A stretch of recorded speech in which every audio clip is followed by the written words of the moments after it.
नमस्कार विद्यार्थी मित्रांनो, मी प्राध्यापक श्रावण बनसोडे परत एकदा तुमचं या आपल्या यूट्यूब चॅनलवरती स्वागत आहे. आज आपण नवीन चॅप्टर चालू करणार आहोत. ते आहे ॲग्रिकल्चरल किंवा फार्म अकाउंटिंग. ठीक आहे, ॲग्रिकल्चरल किंवा फार्म अकाउंटिंग. काय असतं बेटा? आहे ॲग्रिकल्चरल किंवा फार्म शेती.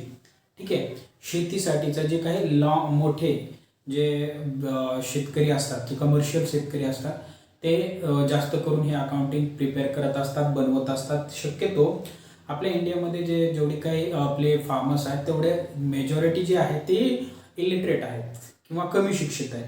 ओके, त्यांना अकाउंटिंग कशी करावी या पद्धतीचं नॉलेज नसतं. पण कमर्शियल जे शेतकरी असतात किंवा कमर्शियल जे फार्मर असतात ते अकाउंटंट अपॉइंट करून त्यांच्या शेतीची अकाउंटिंग करत असतात. ओके, मग काय काय येतं शेतीच्या अकाउंटिंगमध्ये? तर क्रॉप आहे, क्रॉप अकाउंट, बरोबर आहे.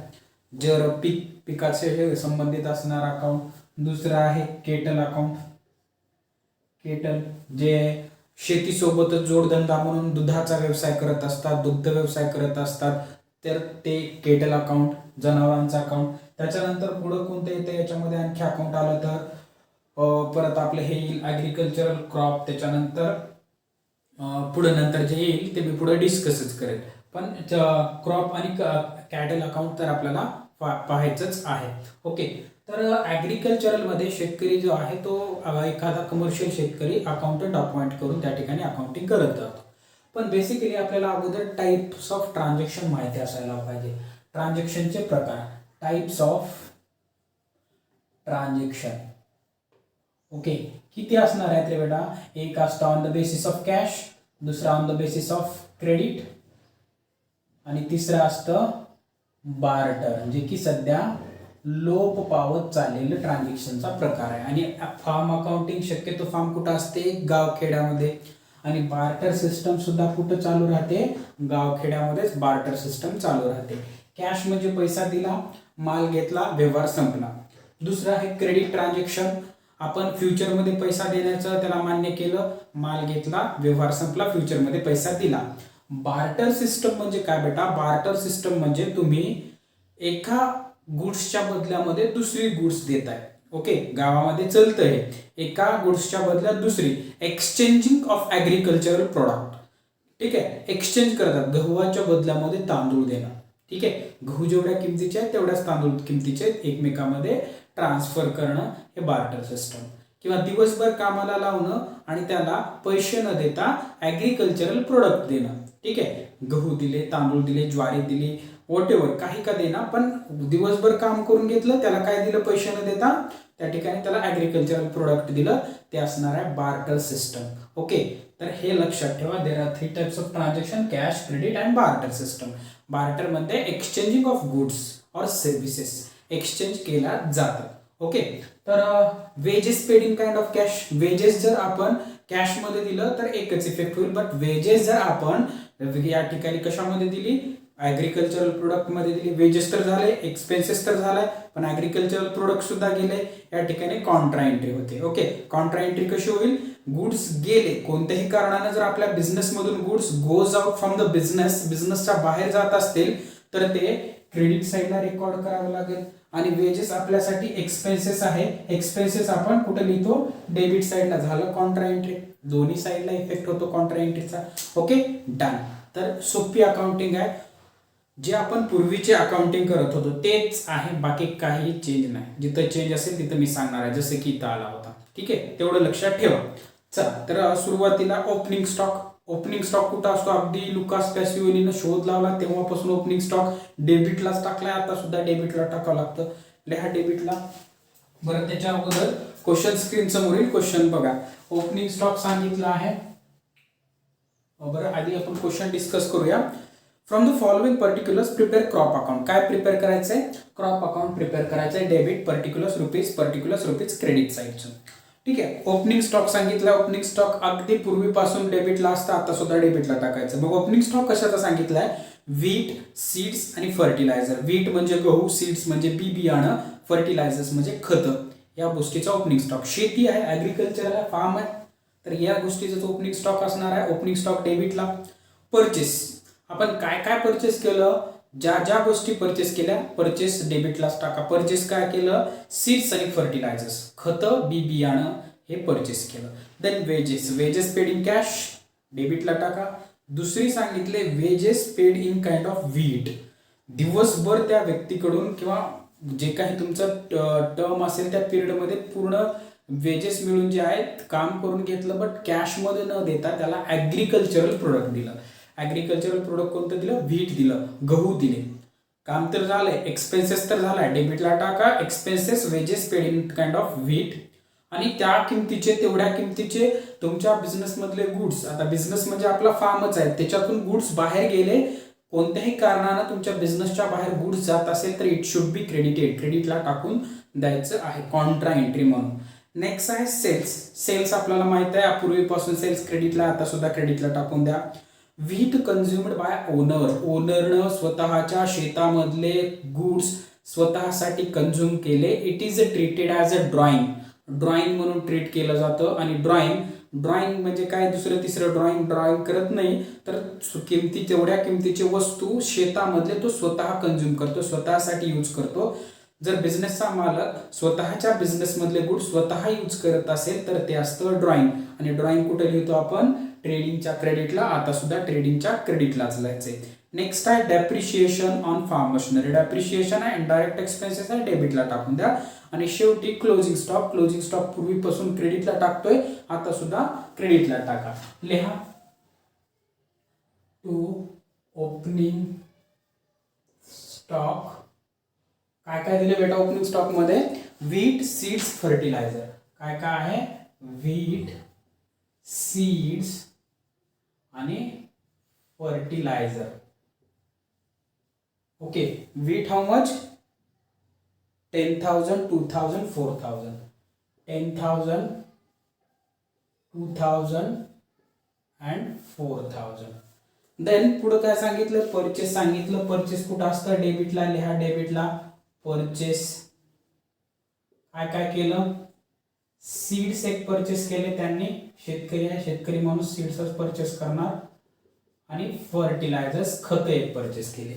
सीड्स 3,000 आणि इथं 2,000. नेक्स्ट पुढं सेल केलेला आहे. सेल कुठं असतं, क्रेडिटला लिहा. क्रेडिटला बाय सेल. काय केलं, सेल व्हीट,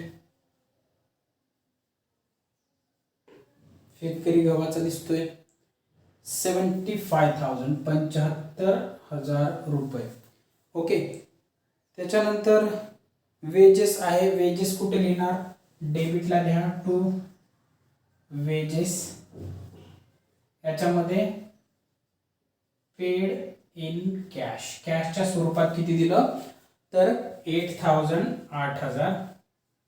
एकच इफेक्ट याचा. आणि दुसरं paid in kind of wheat, paid in kind of wheat, गव्हाच्या बदल्यामध्ये वेजेस दिली आहे. किती, 5,000, 5,000. लक्षात ठेवा हे कॉन्ट्रा एंट्री होते. वेजेस आहे, वेजेस डेबिटला टाकून द्या. आणि वेजेस कशाच्या बदल्यात दिले, व्हीटच्या जर बदल्यात दिली असेल तर तेवढ्या किमतीचे गुड्स तुमच्या बिझनेसच्या बाहेर जातात, म्हणून इकडे सुद्धा एंट्री करावी लागेल. दुसरी सुद्धा एंट्री त्याची, by wages paid in kind of wheat, व्हीटच्या बदल्यामध्ये वेजेस त्या ठिकाणी पेड केलेली आहे. म्हणजे दोन एंट्र्या होतील या ट्रान्झॅक्शनच्या कॉन्ट्रा एंट्री म्हणून. कारण एक्सपेन्सेस पण होतोय, पण त्याचबरोबर तेवढ्या किमतीचे गुड्स तुमच्या बिझनेसच्या बाहेर जात आहेत. सो कॉन्ट्रा एंट्री होईल. Lastly wheat consumed bye owner. Wheat consumed bye owner, it is drawing. Drawing आहे ही बिझनेसच्या ओनरनं स्वतःच्या बिझनेसमधले स्वतःसाठी गुड्स कन्झ्युम केले, खाल्ले. तर हे काय आहे, हे ड्रॉइंग आहे. आणि ड्रॉइंग कुठे लिहितो आपण, ड्रॉइंग कॅपिटल मधून मायनस करतो आणि ट्रेडिंगच्या क्रेडिटला लिहितो. कारण गुड्स तुमच्या बिझनेसच्या बाहेर जाते, त्याची एंट्री करावीच लागते. गेले गुड्स बिझनेसच्या बाहेर, लिहा क्रेडिट साईडला बाय ड्रॉइंग. किती केली ड्रॉइंग त्या मालकांनी, 2000 2000 रुपयाची ड्रॉइंग केलेली आहे.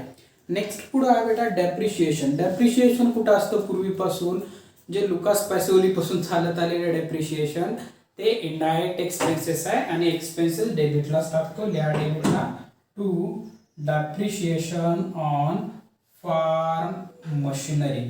किती झालं डेप्रिशिएशन फार्म मशिनरीवरती? 3000 रुपये. ओके चला, आणि lastly closing stock. Opening stock जर तुम्ही डेबिट करत आहात तर क्लोजिंग स्टॉक ऑलवेज क्रेडिटच करावा लागेल. लिहा बाय क्लोजिंग स्टॉक. काय काय याच्यामध्ये क्लोजिंग स्टॉक कशाचं सांगितलंय? व्हीट, सीड्स आणि फर्टिलायझर्स. तोच व्हीट, सीड्स आणि फर्टिलायझर्स. किती आहे व्हीट? 8000, 1600 आणि 3000. 8000, 1600 अँड 3000. संपले या ठिकाणी. चला तर आता आपण टोटल करूया. काही आयटम पोस्टिंग मध्ये डाऊट असेल तर विचारायचंय. आपण तोपर्यंत याच टोटल करून घेऊया. क्रेडिट साईड टोटल करूया अगोदर. 75,000 plus 5,000 plus 2,000 plus 8,000 plus 1,600 plus 3,000. 94,600. 94,000 किती आलं? 600. 94,600. Credit side 94,600. तर डेबिट साइड कॅल्क्युलेट करूया. 10,000, 6,000, 5,000, 13,000 आणि 3,000. चला प्रॉफिट किती झाला? 37,000. Debit side credit minus debit. Credit balance आहे. प्रॉफिट होणार किती? 57,600 प्रॉफिट आहे. लिहा profit to net profit transfer to general P&L. किती? 57,600. टोटल करा किती आले? 94,600. 94,600. ओके संपले या ठिकाणी. क्रॉप अकाउंट बघा किती सोपं आहे. समजलं नसेल तर सांगा, त्या पद्धतीनं थांबूया आपण इथं आता.